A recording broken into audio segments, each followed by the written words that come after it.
नमस्कार दोस्तों, राजू सर के नाम से इस यूट्यूब चैनल में आपका हार्दिक स्वागत है। क्योंकि इस कड़ी के अंदर हम एक और एमसीक्यू वीडियो यहाँ पे लेके आए हैं AIIMS Delhi nursing officer exam के पॉइंट ऑफ व्यू में। तो कुछ एमसीक्यूज है जो विद रैशनल हम यहाँ पे सॉल्व करने वाले हैं।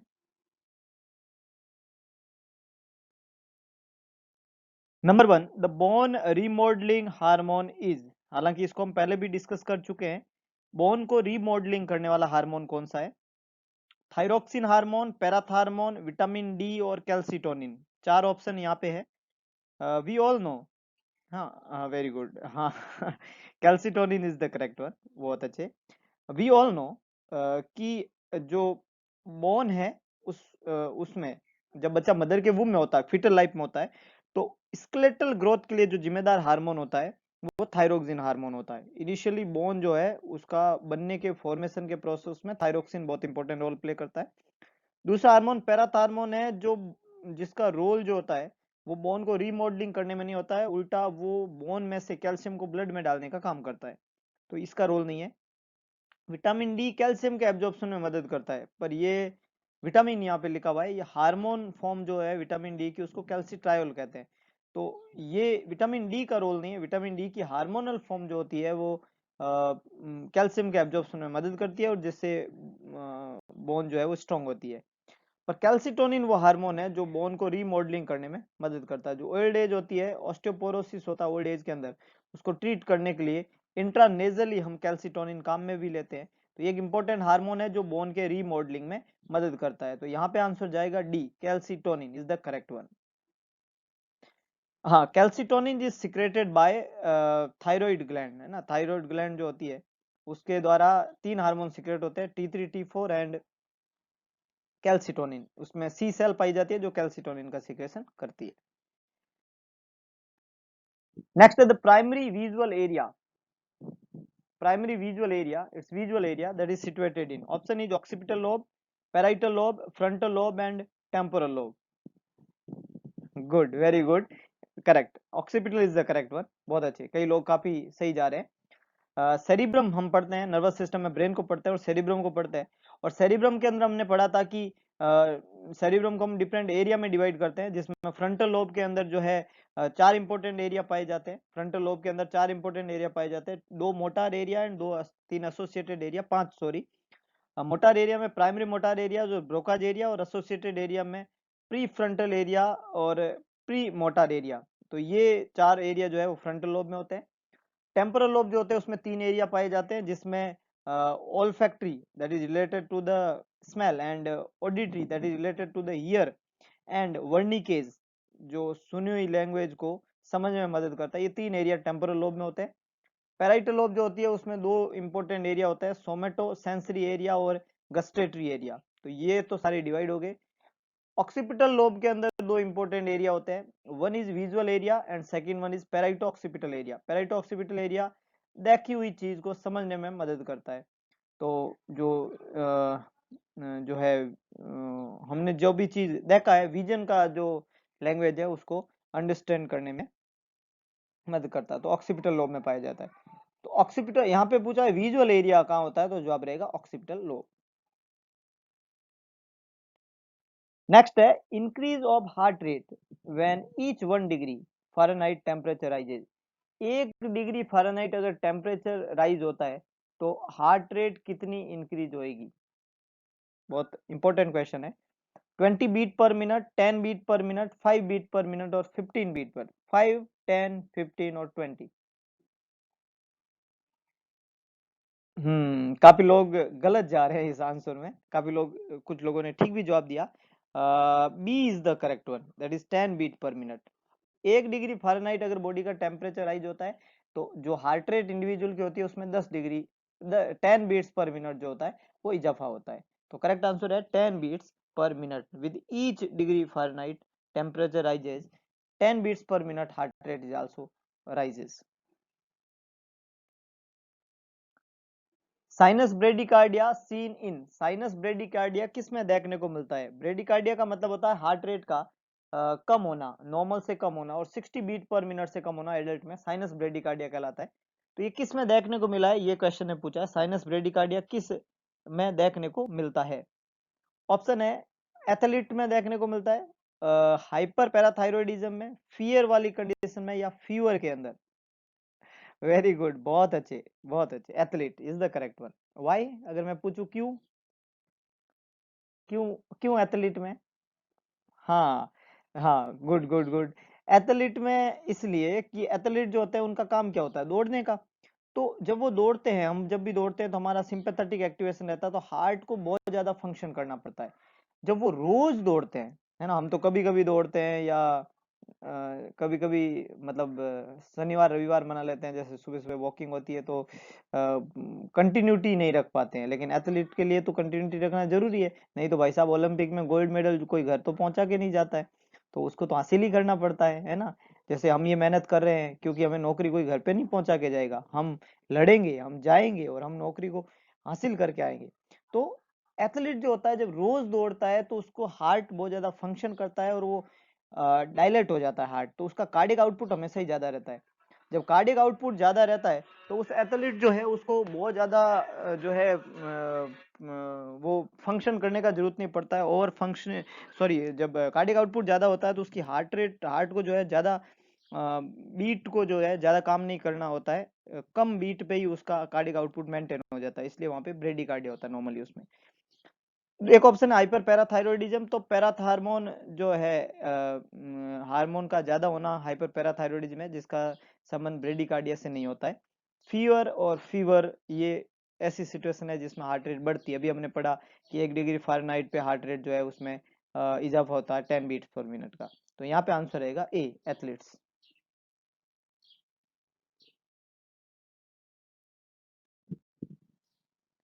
इन a primary gravida the cervical dilatation occur at a maximum rate of, किस रेट से सर्वाइकल डायलेटेशन होता है प्राइमरी ग्रेविडा में?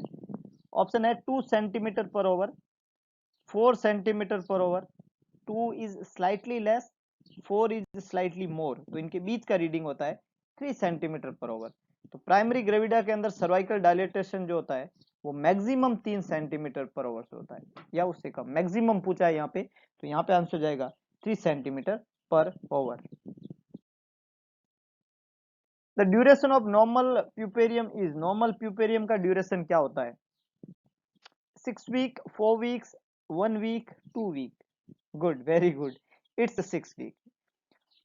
42 डेज प्यूपेरियम टाइम स्टार्ट होता है थर्ड स्टेज ऑफ लेबर के बाद में, जब बच्चा डिलीवर हो जाता है, वहां से लेके 42 दिन, 42 दिन का मतलब होता है 6 वीक्स। तो 6 वीक्स जो होता है वो प्यूपेरियम का टाइम पीरियड होता है, ये नॉर्मल टाइम पीरियड है प्यूपेरियम का। प्यूपेरियम वो टाइम पीरियड होता है जिस टाइम पीरियड में सारे ऑर्गन जो प्रेगनेंसी के समय साइज में एनलार्ज हो गए थे, वो सारे ऑर्गन जो है अपनी नॉर्मल साइज के अंदर वापस आते हैं। तो लेडी के सारे ऑर्गन का प्री प्रेग्नेंट स्टेज में आना प्यूपेरियम कहलाता है, और प्यूपेरियम के टाइम पीरियड में ये सारे ऑर्गन जो है सही अपनी पहले वाली अवस्था के अंदर आते हैं, क्योंकि प्रेगनेंसी के दौरान उस सब में चेंजेज हुए थे, सबका साइज बढ़ गया था, और अब वापस वो अपने प्री प्रेग्नेंट स्टेज में आते हैं, इसको प्यूपेरियम कहते हैं। 6 week is the correct one. Next है the early predictor of diabetic nephropathy is. Diabetes एक बीमारी है जिसमें ब्लड ग्लूकोज लेवल जो है वो ज्यादा रहता है due to the deficiency of insulin hormone. तो डायबिटिक वाले मरीजों में नेफ्रोपैथी होने की संभावना होती है। Nephron is the structural and functional unit of kidney, और उनका डैमेज होना नेफ्रोपैथी कहलाता है। Pathy word for paralysis. तो नेफ्रॉन का किसी चीज का पैरालिसिस का मतलब होता है उसका काम में कमी आना, तो नेफ्रॉन के फंक्शन का रिडक्शन होना नेफ्रोपैथी कहलाता है, और जिसका कारण डायबिटीज है। तो डायबिटिक नेफ्रोपैथी का अर्ली प्रिडिक्टर क्या है, कैसे पता चलेगा कि नेफ्रोपैथी हो रही है कि नहीं हो रही है? ऑप्शन है micro albumin urea, blood urea level, serum creatinine level, hyper kalaemia. देखो मोटे तौर पे देखें तो चारों ही जवाब जो है वो सही लगते हैं। जब किडनी खराब होती है तो पोटेशियम भी बढ़ता है, क्रिएटिनिन भी बढ़ता है, यूरिया भी बढ़ता है, एल्ब्यूमिन यूरिया भी देखने को मिलता है, क्योंकि नॉर्मली प्रोटीन जो होते हैं वो जो है नेफ्रॉन से छनते हैं, लेकिन ज्यादा अमाउंट में बॉडी से एक्सक्रीट आउट नहीं होता है।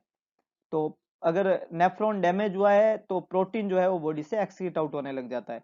तो यहाँ पे जब इनिशियली नेफ्रोपैथी होती है तो यूरिया, क्रिएटिनिन और पोटेशियम का वैल्यू इतना फास्ट स्पीड से नहीं बढ़ता, क्योंकि रीनल फेलियर नहीं हुआ है, सिर्फ नेफ्रोपैथी हुई है। तो इनका वैल्यू जो है इतना अच्छा अर्ली प्रिडिक्टर नहीं है, ये बढ़ते हैं नेफ्रोपैथी में जरूर बढ़ते हैं लेकिन लेटर ऑन बढ़ते हैं। यहाँ अर्ली प्रिडिक्टर पूछा है तो सबसे पहले यूरिन के अंदर माइक्रो एल्ब्यूमिन चेक करते हैं, और अगर यूरिन में माइक्रो एल्ब्यूमिन जो है वो प्रेजेंट है, इसका मतलब नेफ्रोपैथी हो रही है। डायबिटिक नेफ्रोपैथी का सबसे अर्ली डिटेक्टर माना जाता है माइक्रो एल्ब्यूमिन यूरिया का। तो जो भी मरीज डायबिटिक होता है उसमें रीनल फंक्शन को असेस करने के लिए urine for micro albumin check किया जाता है, और if there is presence of microalbumin in urine it is the diabetic nephropathy or patient is going into the diabetic nephropathy, should be treated or should be tightly control the diabetes. If we not control the diabetes, the patient may lead to renal failure, either it is acute and then it is chronic renal failure or end stage renal disease. तो it's a dangerous condition. तो माइक्रोएल्ब्यूमिन जो है वहां पे check किया जाता है। A is the correct one. Steroid are preferably administration once in the, steroid जो होते हैं, steroid is a drug, life saving drug, उसको प्रेफरली कब एडमिनिस्ट्रेशन करना चाहिए? अगर एक बार एडमिनिस्ट्रेशन करना है तो मॉर्निंग में, बेड टाइम में, आफ्टरनून में या इवनिंग में? विच is the suitable time for steroid? Very good, कुछ लोग सही जा रहे हैं, कुछ लोगों के आंसर गलत है, उनको मैं भी सुधारता हूँ। मतलब आपके जवाब को। सो morning is the correct one. Morning क्यों करेक्ट है? स्टेरॉइड जो होते हैं वो हार्मोन है, और हार्मोन जो रहता है उनका ब्लड में अच्छा लेवल है, उनकी रिक्वायरमेंट जो होती है वो अर्ली मॉर्निंग ज्यादा होती है। लेटर ऑन डे टाइम में हार्मोन का रिक्वायरमेंट इतना नहीं होता, लेकिन अर्ली मॉर्निंग जो है हार्मोन की रिक्वायरमेंट बॉडी को होती है। तो उस समय हम अगर हार्मोन रिप्लेस करें तो वो बहुत अच्छा काम आता है बॉडी में, और हमारा जो हार्मोन का फंक्शन करवाना है वो उस समय उसके रिसेप्टर पे जाके अच्छे से काम करेगा और फंक्शन अच्छे से होगा। इसलिए hormone should be administration early morning, अगर वो सिंगल डोज आप दे रहे हैं तो A is the correct one. SA node is situated in, SA node जो है वो किस में पाया जाता है? तो एसए नोड एवी नोड दोनों ही जो है वो राइट एट्रियम में होते हैं। You all know, very good, आप सबके जवाब सही है। आपने बड़े फास्ट स्पीड से जवाब दे दिया मेरे मतलब क्वेश्चन को बोलने से पहले ही। तो ये बिल्कुल आप करेक्ट है कि राइट एट्रियम के अंदर एसए नोड पाई जाती है। एवी नोड पूछे तो वो भी किस में पाई जाती है? राइट एट्रियम में। राइट एट्रियम वो जगह है जहाँ सुपीरियर और इंफीरियर वेना केवा अपर और लोअर बॉडी से ब्लड को लेके आती है। तो B is the correct one, right atrium. Impure blood को हार्ट में जहां सबसे पहले भरा जाता है वो जगह राइट एट्रियम होती है। The average weight of human placenta at term, term के समय प्लासेंटा का एवरेज वेट कितना होता है? ह्यूमन प्लासेंटा का टर्म के समय 1000, 1500, 2000 या 500? ऑप्शन थोड़े से अलग है, इसलिए आपको थोड़ा सा परेशानी मेरे हिसाब से हो रहा है, पर परेशान ना होइए, क्योंकि प्लासेंटा का वजन जो होता है, प्लासेंटा का जो वेट होता है वो 500 ही होता है ना? तो यहाँ पे भी आंसर क्या रहेगा? 500 ही रहेगा। तो टर्म के समय प्लासेंटा का वजन कितना होता है? 500 ग्राम। प्लासेंटा जो होता है उसका वेट होता है 500 ग्राम। एमनियोटिक फ्लूइड 1 लीटर होता है, लेकिन टर्म के समय वो भी 800 ml हो जाता है। प्लासेंटा का वजन होता है 500 ग्राम। तो D is the correct one. बाकी बहुत ज्यादा है, 1000, 1500, 2000 बहुत ज्यादा है ना? इतना तो मतलब प्लासेंटा का वजन नहीं होता है। तो D is the correct. Next है the benign tumour of blood vessel is called, blood vessel के बेनाइन ट्यूमर को, ब्लड वेसल के बेनाइन ट्यूमर को क्या कहा जाता है? ऑप्शन है adenoma, haemangioma, lipoma, myoma. Which is the correct one? Good, very good, haemangioma is the correct one. Haem word for blood है ना, ओमा वर्ड फॉर ट्यूमर, और ब्लड वेसल का haem for blood, angio word for vessel, blood vessel tumour, यही तो पूछा है, blood vessel tumour. Haem for blood, angio word for vessel, oma word for tumour. तो blood vessel tumour, blood vessel tumour, मिलान करो जवाब पाओ। सिंपल है कि नहीं है? Haemangioma is the correct one. अच्छा, एक ऑप्शन है एडिनोमा, ये बेनाइन ट्यूमर है, glandular structure of epithelial tissue है ना, एपिथेलियल टिश्यू के ऊपर जो ग्लैंडुलर ग्लैंड्स वाली स्ट्रक्चर होती है उनका ट्यूमर होना एडिनोमा कहलाता है, एडिनोमा। और एक वर्ड है यहाँ पे lipoma, lipoma is the growth of fat cell just below the इसके मतलब जो एपिथेलियल लेयर होता है मतलब उसके नीचे। तो स्किन जो होती है अपनी स्किन, सुपरफिशियल लेयर स्किन, उसके नीचे अगर फैटी सेल का जो है ग्रोथ होता है तो उसको लाइपोमा कहते हैं। और वन इज मायोमा, जो है फाइब्रोइड यूट्रस जो होता है उसके लिए यूज वर्ड होता है मायोमा, है ना? तो यहाँ पे आंसर रहेगा haemangioma, B is the correct one. The electrolyte disturbance that is common in the patient on insulin infusion, वो मरीज जिसको इंसुलिन का इन्फ्यूजन दिया जाता है उसमें कौन से इलेक्ट्रोलाइट का डिस्टर्बेंस होता है। बहुत सिंपल सा ट्रिक है, इसको समझिएगा। फॉर एग्जांपल ये मेरी बॉडी की सेल है और ये ब्लड वेसल है, और इस मेरे ब्लड के अंदर ग्लूकोज जो है वो ज़्यादा है। इस ब्लड के अंदर क्या ज़्यादा है? ग्लूकोज, है ना, क्योंकि बॉडी में क्या नहीं है? इंसुलिन नहीं है। क्या नहीं है? इंसुलिन नहीं है। इस ब्लड में ग्लूकोज ज़्यादा है क्योंकि इंसुलिन की क्या है? कमी है। तो अब मैं बाहर से क्या रिप्लेस कर रहा हूँ? इंसुलिन। क्या रिप्लेस कर रहा हूँ? इंसुलिन। इंसुलिन का काम क्या होता है कि ये ग्लूकोज को पकड़ के किस में डालेगा? सेल के अंदर। इंसुलिन का काम है कि ये ग्लूकोज को पकड़ के किस में डालेगा? ब्लड बॉडी के सेल के अंदर। तो इंसुलिन जब ग्लूकोज को सेल में डालता है तो इंसुलिन एक और काम करता है, ब्लड में से पोटेशियम को भी सेल में डाल देता है। ब्लड में ही पोटेशियम होता है, ब्लड में ही ग्लूकोज होता है, तो ये ग्लूकोज को भी सेल में डालता है और पोटेशियम को भी किस में डालता है? सेल में। जब ग्लूकोज सेल के अंदर जाएगा और पोटेशियम सेल के अंदर जाएगा तो ब्लड में ग्लूकोज की कमी होती है, इंसुलिन है ग्लूकोज की कमी करवाता है, तो ग्लूकोज की कमी होती है और ब्लड में पोटेशियम की भी कमी होती है। और ब्लड में पोटेशियम की कमी होना क्या कहलाता है? हाइपोकैलेमिया। ब्लड में पोटेशियम की कमी होना क्या कहलाता है? Hypokalemia. Hypokalemia is the deficiency of potassium. तो यहाँ पे आंसर रहेगा ए, दैट इज हाइपोकैलेमिया। तो जिन मरीज को इंसुलिन का इन्फ्यूजन चलता है उसमें पोटेशियम जो है वो डिस्टर्ब हो जाता है और ब्लड में पोटेशियम की कमी हो जाती है। हाइपरकैलेमिया, हाइपोनेट्रीमिया या हाइपरनेट्रीमिया यहाँ पे सही नहीं होगा। नेक्स्ट है हाइपोक्रोमिक माइक्रोसिटिक। हाइपोक्रोमिक का मतलब होता है कलर का कम होना, माइक्रोसिटिक मतलब होता है साइज का छोटा होना। ये आरबीसी किस एनीमिया में देखने को मिलती है? देखिएगा, बोन मैरो, हिमेटोपोइसिस और हर तरीके के एनीमिया हमने प्रीवियस थ्योरेटिकल वीडियो में पढ़े हैं। इस सवाल को बहुत अच्छे से समझने के लिए आप थ्योरी वीडियो को जरूर प्रीफर करें और वहां पे जाके पढ़ें कौन सा एनीमिया को, आयरन डेफिशिएंसी एनीमिया को, तो आपको अच्छे से समझ में आ जाएगा माइक्रोसाइटिक हाइपोक्रोमिक आरबीसी कैसी होती है और किस तरीके से होती है। यहाँ पे जवाब है आईडी है, that is iron deficiency anaemia, जिसमें आरबीसी जो होती है वो माइक्रोसिटिक हाइपोक्रोमिक होती है। हिमोलाइटिक एनीमिया में आरबीसी का डिस्ट्रक्शन होता है, साइज जो है वो नॉर्मोसिटिक नॉर्मोक्रोमिक होती है, कोई चेंजेस नहीं होता है। पर्निशियस एनीमिया जो होता है वो विटामिन बी 12 की डेफिशिएंसी होता है, इसलिए वहां पे आरबीसी मैक्रोसिटिक देखने को मिलती है, हाइपोक्रोमिक होती है, माइक्रो नहीं होती है, साइज में बड़ी आरबीसी होती है, रेटिकुलोसाइट्स उनको कहते हैं। और एक्यूट ब्लड लॉस है वो नॉर्मोसिटिक नॉर्मोक्रोमिक वाला एनीमिया होता है। तो यहाँ पे आंसर रहेगा A, that is iron deficiency anaemia.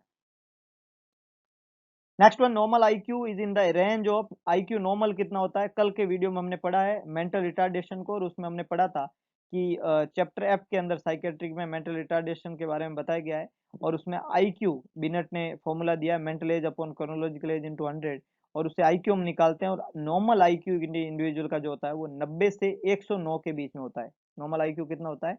90 to 109, ये नॉर्मल आईक्यू है। तो इसमें ये वैल्यू मिलती जुलती जो वैल्यू है वो है सी, दैट इज 90 to 103, ये नॉर्मल आईक्यू होता है ना। अगर आईक्यू जो है हमने पढ़ा था कि 50 टू 89, सॉरी सॉरी 70 to 89 है तो उसको हमने बोला बॉर्डर लाइन, और लेस देन 70 है तो मेंटल रिटार्डेशन, जिसमें हमने 4 कैटेगरी बनाई। जिसमें हमने बोला कि 50 to 69 आईक्यू है वहां पे तो इसको माइल्ड एमआर कहते हैं, 35 टू वहां पे 49 आईक्यू है तो मॉडरेट एमआर कहते हैं, 20 टू 34 है तो सीवियर एमआर है, और लेस देन 20 है तो प्रोफाउंड एमआर है। ये अलग अलग कैटेगरी वहां पे हमने पढ़ी थी। यहाँ आंसर रहेगा सी। नेक्स्ट है hospital acquired infection. Hospital acquired infection जो है उसको किस नाम से जानते हैं? वेरी गुड, ये बात हुई ना, बिना ऑप्शन के जवाब, मजा आ गया। It's nosocomial infection. मतलब आप लोग अब बहुत होशियार हो गए मुझे ऐसा लग रहा है। तो it's nosocomial infection. Nosocomial infection is the hospital acquired infection, A is the correct one. बाकी ऑप्शन भी देख ले, नहीं तो वो नाराज हो जाएंगे। अपॉर्चुनिस्टिक इन्फेक्शन, जब जब मौका मिलता है छोड़ेंगे नहीं, ये बोलता है अपॉर्चुनिटी इन्फेक्शन। वो होते हैं जो मौका मिलते ही, और मौका का मतलब है यहाँ पे इम्यूनिटी का कमजोर होना, तो हमारा बॉडी का इम्यून पावर कम होता है तब ये इन्फेक्शन होता है, मौके पे चौका लगाते हैं, अपॉर्चुनिटी इन्फेक्शन कहलाते हैं। कोरोना उन्हीं में से एक है, इसलिए मौका ही ना दे, है ना। एक सॉरी 1 मीटर की या 6 फीट की दूरी बना के रखें और मास्क पहन के रखे, कोरोना से बचाव ही इलाज है। तो ये अपॉर्चुनिटी इन्फेक्शन है जब जब आपने दूरी कम की, जब जब आपने मास्क नहीं लगाया, कोरोना आपके अंदर घुसने को तैयार रहता है। तो बी सेफ। जूनोसिस, जूनोसिस जो होती है वो जानवरों से होने वाली बीमारी होती है। एंड आइट्रोजेनिक डिजीज, आइट्रोजेनिक जो होती है जूनोसिस जो होती है वो ह्यूमन को एनिमल से ट्रांसमिट होती है, और आइट्रोजेनिक जो होती है वो किसी कोई भी इलनेस है, मतलब जो नॉर्मल हॉस्पिटल में जब फिजिकल या मेडिकल एग्जामिनेशन हम करते हैं तो उसमें जो इंस्ट्रूमेंट हम काम में लेते हैं उनसे होने वाला इन्फेक्शन आइट्रोजेनिक इन्फेक्शन कहलाता है ना। तो बेसिकली मेडिकल एग्जामिनेशन के दौरान यूज लिया जाने वाले इंस्ट्रूमेंट्स या आर्टिकल्स जो है उनसे डिजीज ट्रांसमिट होना आइट्रोजेनिक डिजीज कहलाता है। तो ये कुछ एमसीक्यूज थी जो हमने यहाँ पे डिस्कस की, सारे ये बहुत इंपॉर्टेंट कंसेप्चुअल क्वेश्चंस है, इनको जरूर पढ़ें। वीडियो अच्छा लगा तो वीडियो को लाइक करें, वीडियो को शेयर करें, कमेंट बॉक्स में अपने सुझाव जरूर दें। ये सब तो करें, लेकिन एक काम जरूर करें, इस वीडियो को, इस चैनल को मैक्सिमम लोगों तक पहुंचाएं, ताकि शायद आपकी वजह से किसी घर का चिराग जल जाए। करके देखिएगा, अच्छा लगता है। धन्यवाद।